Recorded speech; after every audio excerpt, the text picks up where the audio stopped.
Good evening, it's 8 o'clock. The top headlines tonight. Vaccinating India. Numbers rise today on day 2 for the general public. Between ministers, top corporates, cricketers, all get the shot. In 5 states, 100% of healthcare workers have now been vaccinated. Meanwhile, amongst those today, 90s and not out, they line up for the vaccine as well.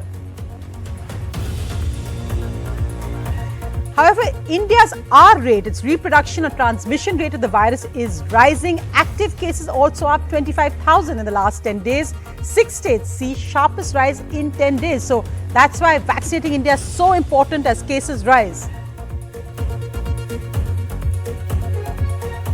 Congress versus Congress, protests and anger within. Dissenting voices emerge as Gandhis hit the campaign trail in Assam, Tamil Nadu, Kerala. The Congress holds protests against Ghulam Nabi Azad's remarks on the Prime Minister.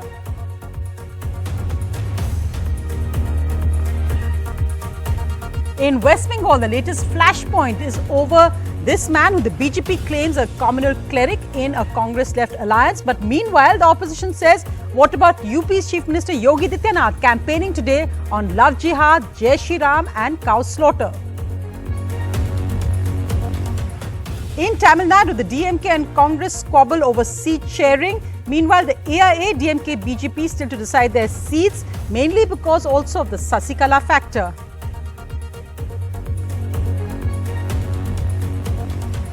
%75% reservation in private jobs in Haryana as the governor clears a bill for reservations in private jobs. This applies to all jobs in the private sector below 50,000 rupees. That means a major change for MNC hub Gurugram and auto hub Manesar.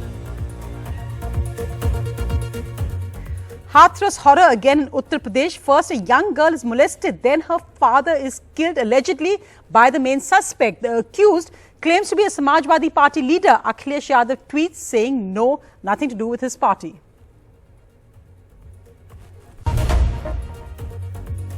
Our lead story tonight, well, on day 2 of vaccinating India, as the drive has now opened up for the general public, senior citizens and those with comorbidities above 45.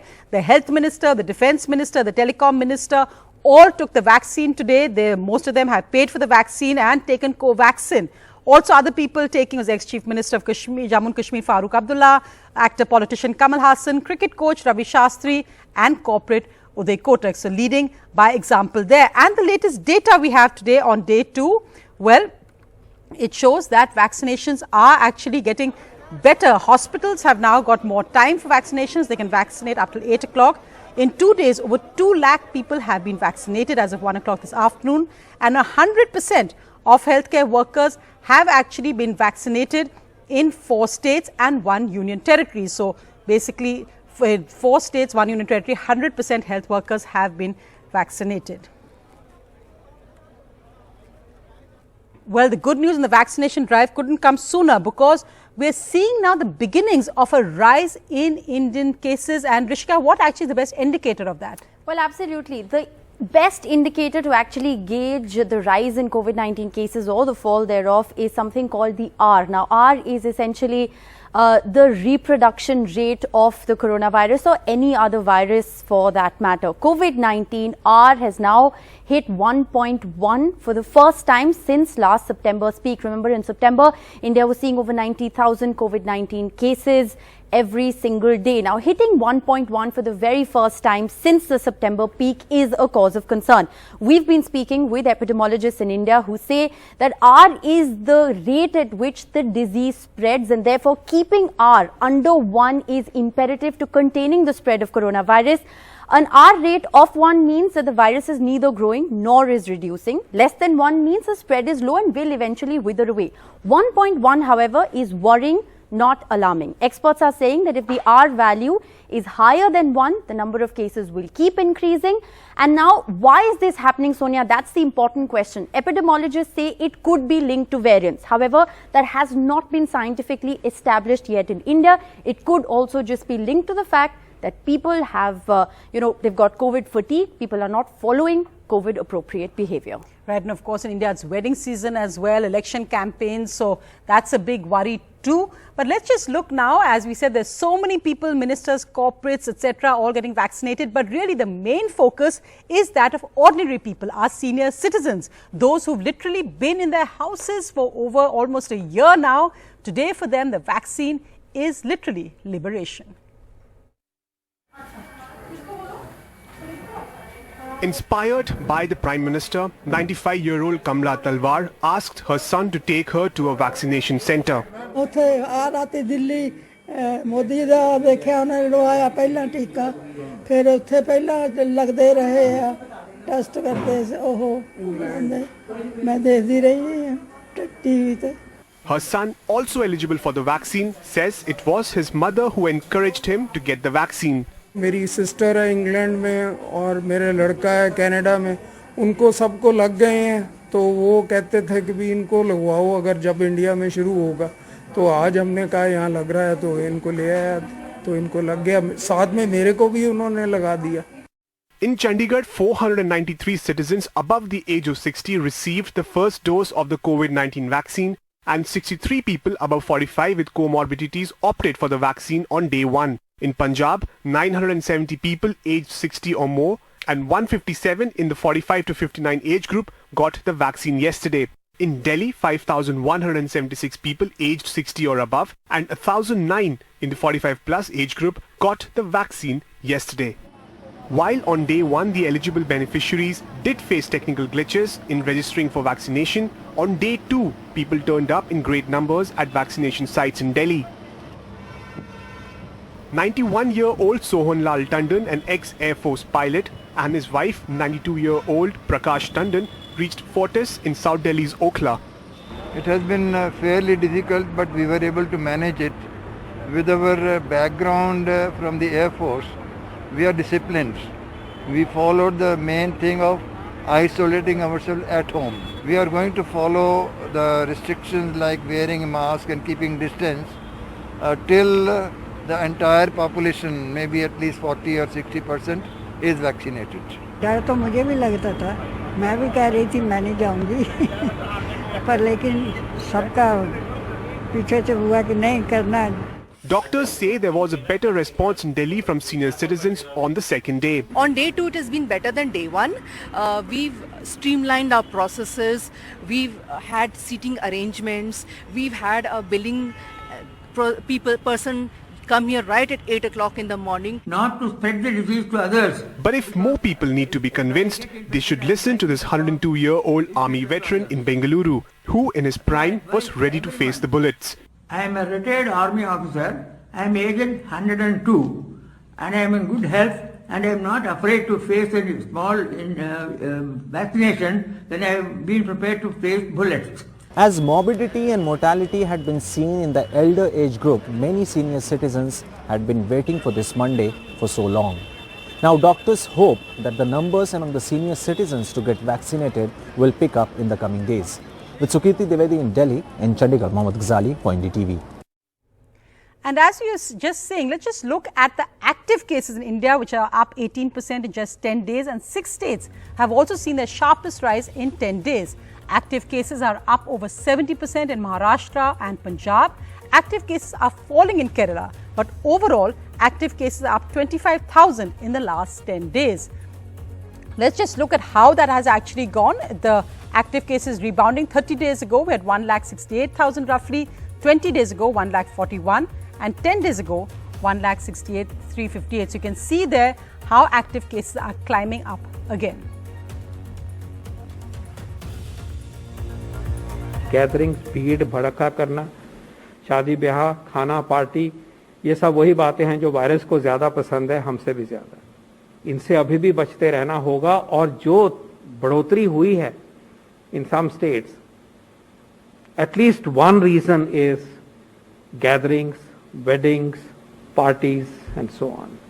Please इसको avoid करिए. अभी वो stage नहीं आई है कि हम इस behaviour पे चले जाएंगे. ये सुपर स्प्रेडिंग इवेंट्स हो सकते हैं. Well, let's just move to the other big political headline, and that really is now the dissent within the Congress with senior leader Anand Sharma's statements about what he said was, in a sense, a communal alliance in West Bengal. He responded today to the West Bengal State Chief Adhir Ranjan Chaudhary, who attacked him for speaking out at this time. Well, what I have said is an expression of my concerns. Well, that in itself is an unfortunate statement. I believe in a civilized political dialogue and discourse. Even if there are differences or ideological issues, or any decision for that matter, those differences cannot be personal. And also, so the Anand Sharma saying that, and today in Jammu and Kashmir, the State Congress organized protests against senior leader Ghulam Nabi Azad. Let's just look at those protest shots now. These protests coming after Ghulam Nabi Azad and some senior leaders, part of the so-called G23 dissenters, had spoken and had, in a sense, what Ghulam Nabi Azad's comments on the Prime Minister being true to his roots has been interpreted as praise for him. So the State Jammu and Kashmir Congress organized protests there. So is this part of a larger battle now within the Congress? The Congress insiders say that this is being done because of the BJP. However, these dissenters say they're speaking out because they're worried about the real Congress. Vasu, what exactly is the backstory of this? Well, Sonia, it's quite, in a way, surprising and confusing, because at a time when the Congress should be fighting its political rivals, they're fighting each other. Now, first we had that Ghulam Nabi Azad comment praising the Prime Minister. Then you had this public skirmish between Anand Sharma and the head of the Congress in West Bengal, Adhir Ranjan Chaudhary, about Anand Sharma attacking the Congress for tying up with Abbas Siddiqui of the Indian Secular Front, saying this is going against the Congress grain. Now, I spoke to actually even leaders within the Congress party, so-called loyalists, who privately say they agree with the position that Anand Sharma has taken publicly, but they can't, of course, come out and defend them. I think all of this, Sonia, points to the fact that the Congress continues to remain a fractious, divided house even during poll season. And I think some of these so-called dissenters or change makers are going public with their resentment about decisions being taken without being consulted, which has been their underlying grievance. And I think the timing of it couldn't be worse for the Congress. What political impact it will have on the elections is unclear, because remember, these leaders don't have a very high stake in the states that are going to polls, but it certainly does make for embarrassing optics. Right, Srinivasan. So let's just go across now to West Bengal, where that aspect of communal politics being played out, because the BJP has, of course, jumped on Anand Sharma's comments, had a press conference on it. Let's just see what's happening in West Bengal. Well, the BJP says that the person that the Secular Alliance, as it's called, has tied up with is communal. But the opposition says, well, Chief Minister Yogi Adityanath of Uttar Pradesh today campaigning in West Bengal on Ram Mandir, on love jihad and cow slaughter. Priyanka Gandhi in Assam to fight the BJP, instead having to field questions over the Congress war within. Her party leaders are skirmishing over their Bengal ally, the Muslim cleric Abbas Siddiqui and his Indian Secular Front, and questions are also being raised on the party's alliance in Assam with Badruddin Ajmal's AIUDF, also accused of communal politics. Our West Bengal PCC chief has already responded to those comments. There are differences between ideologies. We may not agree 100% with what all our alliance partners believe, but we are together in this fight. Priyanka was referring to comments by Adhir Ranjan Chaudhary, head of the Bengal Congress, who hit back at Anand Sharma for questioning the alliance with Siddiqui. Lame questions raised by the leader of the Congress party, Mr. Anand Sharma. It is really deplorable. Questions remain though over what Siddiqui has said. BJP tweeted a video of an undated speech alleging that he had called for independence from the motherland. Independent translators, however, claim Siddiqui can be heard saying he will fight for independence from left or dynastic rule, for which he is willing to spill blood. In another video, reportedly from February last year, Siddiqui has apparently called for a virus to claim crores of Indian lives. Siddiqui's younger brother, Naushad, chairman of IFS, claims it was fake. ये video बहुत पुराना हो गया, ये fake video था। उसके बारे में हम लोग की तरफ से हम लोगों का स्टेटमेंट दे दिया था उसी वक्त। कौन सी बात लेके सांप्रदायिकता बोल रहा है हमको पता नहीं है। अगर वो लोग बोल रहा है कि ड्रेस कोड दे के बोल रहा है तो उसको पहले बोलना चाहिए, तो संविधान से उठाना चाहिए ये ड्रेस पहन के तुम वोट के मैदान में उतरो, नहीं ये ड्रेस पहन के नहीं उतरना चाहिए। The Congress's internal tussles on communal and secular issues erupted as the UP Chief Minister launched his campaign in Bengal. Known for his acerbic language, Chief Minister Adityanath hit out at Mamata Banerjee. Bengal के अंदर छल छद्म और धोखे से यहां पर love जिहाद की घटनाओं को भी अंजाम दिया जा रहा है। With Ratnadeep Chaudhary in Guwahati, in Kolkata, Monideepa Banerjee, NDTV. And whether it's panchayat elections, whether it's state elections, there's lots of politics happening right now. The big story, of course, from Tamil Nadu, where DMK-Congress talks have actually hit a speed breaker. Some say it's the Bihar impact, because Sam, the DMK is not keen to give more seats to the Congress. The Congress demanding about 30. What's the background of that, and why is the DMK standing firm? Sonia, in 2016 assembly polls, the Congress was given 41 seats, but they managed to win only 8 seats. And at that time, it was the DMK's turn to form the government. But the poor performance by the Congress scuttled that opportunity. And now it's been a 10-year-long wait for the DMK. And they don't want to repeat that kind of thing. And that's why they want to contest in maximum number of seats. We understand the Congress is asking at least 30 plus seats, but the DMK is willing to part with only 20 plus. And what could be a deal clincher is that some sources in the DMK say they're willing to offer one Rajya Sabha seat instead. At the moment, Congress leaders say not really they're interested. They want more assembly seats, but finally they agree that they may have to say yes for less number of seats. We expect the Congress in charge, Mr. Dinesh Gundurao, tonight in Chennai. If everything works well, tomorrow a formal deal could be reached. Right, and Akhilesh, also there's not really been much final headway also in the AIDMK BJP alliance because the Shashikala factor. What is the BJP saying about this? Because in a sense, the AIDMK is on the back foot here versus DMK, so they'd be looking for a very strong alliance. Yes, the BJP General Secretary C.T. Ravi right now is in Chennai because the party, the Home Minister Amit Shah is reaching Chennai on March 7th, and the BJP Parliamentary Board is likely to meet before that, and they are going to finalize the number of seats along with the AIDMK. But yes, Shashikala factor is very crucial as far as the BJP AIDMK alliance is concerned, because the BJP is keen that the AIDMK allots few seats to Shashikala and Dinakaran, but EPS particularly is resisting this move because he feels that these two, if they come and join this alliance, AIDMK alliance, then in the future they can create problems for his leadership. So he is resisting this move, but the BJP is keen, so we have to wait and see. But as far as the BJP number of seats is concerned, sources are telling us that BJP is likely to get less number of seats than the PMK. The PMK has got 23 and the BJP is likely to get less number of seats. But of course the BJP is likely to get Kanyakumari Lok Sabha seat, and the Congress it will be given from the DMK quota, so it will be BJP versus Congress in Kanyakumari. Right. So also, of course, now as we were talking about the Congress in fighting in larger elections, the Gujarat panchayat polls have sent out a strong message, because we've seen that the Congress state president have resigned, and the BJP, the Prime Minister, tweeting about municipality polls as well.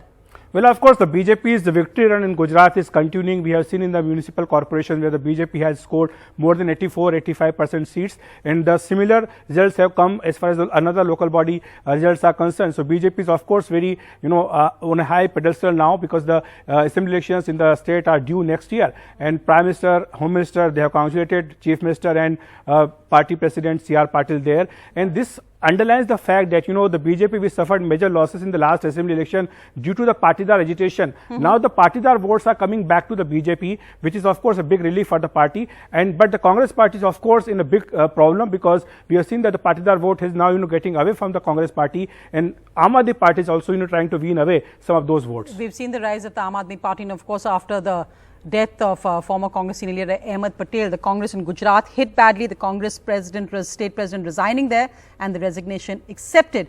Well, in other big headlines, the Haryana governor has approved a bill which will allow for 75% reservation for local Haryana youth in private jobs. Now, remember, of course, in Haryana is, cyber hub, the Millennium Hub, Gurugram. So this will impact MNCs there and also auto manufacturers in Manesar, which is an auto manufacturing hub.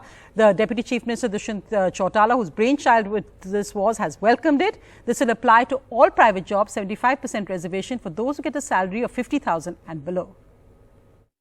बड़े खुशी का दिन है आज कि महामहिम governor ने हमारे प्रदेश की एक बहुत बड़ी मांग भी थी और मैं मानता हूँ कि आज जब यहाँ इंडस्ट्री से चर्चा कर रहे थे साथ ही साथ महामहिम ने 75% reservation bill for local employment Haryana के युवाओं के लिए आज अप्रूव किया है। इससे ज़्यादा खुशी का दिन हरियाणा के युवाओं के लिए नहीं हो सकता। Well, in other news, a shocking story from Uttar Pradesh. Once again from Hathras, in a separate case, a young woman accused a man of molesting her. That man claims to be a Samajwadi Party leader, but the consequences of her accusing him is that he shot dead her father. Today, she was absolutely grief-stricken, asking finally for justice. The Samajwadi Party, meanwhile, denies that he is part of their party at all. But the larger focus on crime against women in Uttar Pradesh is really what is the real issue in Uttar Pradesh now.